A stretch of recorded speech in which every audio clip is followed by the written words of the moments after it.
بسم اللہ الرحمن الرحیم۔ السلام علیکم دوستو۔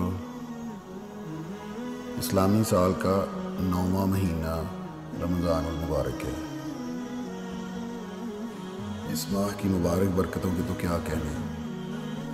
جیسے ہی ماہ رمضان کا چاند نظر آتا ہے تو ہر طرف نور ہی نور پھیل جاتا ہے، لیکن اس ماہ کے شروع ہونے سے پہلے ہی فضا اور موسم میں ایک عجیب سا سرور نظر آنے لگتا ہے۔ ایسے لگتا ہے کہ سب کچھ بدل سا گیا ہے، آسمانوں سے نور اور رحمتوں کی بارش ہو رہی ہو، زمین والوں پر نوازشوں کا یہ سلسلہ شروع ہونے والا ہو، دعاؤں کی قبولیت کی ساعتیں نصیب ہونے والی ہوں۔ یہ سب دیکھ کر دل گواہی دینے لگتا ہے کہ پروردگار کے در سے رسول کریم کے صدقے میں رمضان تشریف لا رہا ہے۔ اس ماہ کی سب سے بڑی فضیلت یہ ہے اس میں قرآن کریم نازل ہوا۔ جب کلام الہی سب کلاموں کا سردار ہے تو جس ماہ میں یہ نازل ہوا وہ مہینہ کیوں نہ دوسرے مہینوں کا سردار ہو۔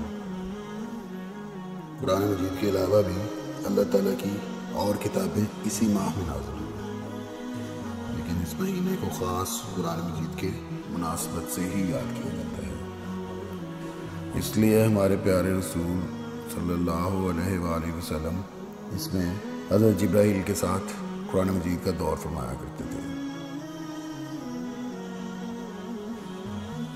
اور اس مہینے میں تیز ہواؤں سے بھی زیادہ سخاوت فرمایا کرتے تھے۔ حدیث شریف میں ہے کہ حضرت ابو سعید خدری سے روایت ہے کہ حضور نے فرمایا، جب ماہ رمضان آتا ہے اور اس کی پہلی رات ہوتی ہے، آسمانوں اور جنت کے دروازے کھول دیے جاتے ہیں اور آخری رات تک بند نہیں ہوتے۔ جو کوئی بندہ بھی اس ماہ میں کسی بھی رات نماز پڑھتا ہے تو اللہ تعالیٰ اس کو یہ سجدہ کی عوض 100 نیکیاں لکھ دیتا ہے۔ اللہ تعالیٰ نے رمضان کے مہینے میں روزے فرض قرار دیے ہیں اور فرمایا، جو شخص اس مہینے میں دل کی خوشی سے خود کوئی ایسا نیک کام کرے گا وہ دوسرے مہینوں کے فرض کے برابر اجر و ثواب پائے گا، اور جو شخص اس مہینے میں ایک فرض ادا کرے گا اللہ تعالیٰ اس کو دوسرے مہینوں کے 70 فرضوں کے برابر ثواب بخشے گا۔ تو پیارے رسول کریم صلی اللہ علیہ وسلم کے امتیوں، کیوں نہ ہم اس مہینے سے بھرپور فائدہ اٹھائیں، بلکہ پہلے سے ہی اس کی تیاریاں شروع کر دیں تاکہ اس ماہ کے فضلوں کے وارث بن سکیں۔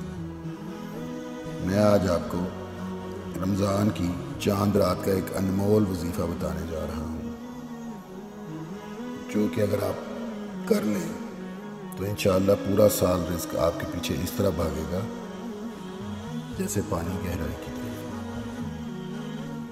آپ نے کرنا صرف یہ ہے کہ جیسے ہی رمضان کا چاند نظر آئے اور اگلے دن روزہ ہو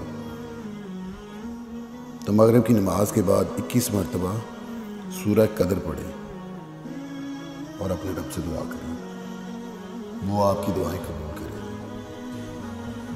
اور آپ کے رزق میں بے پناہ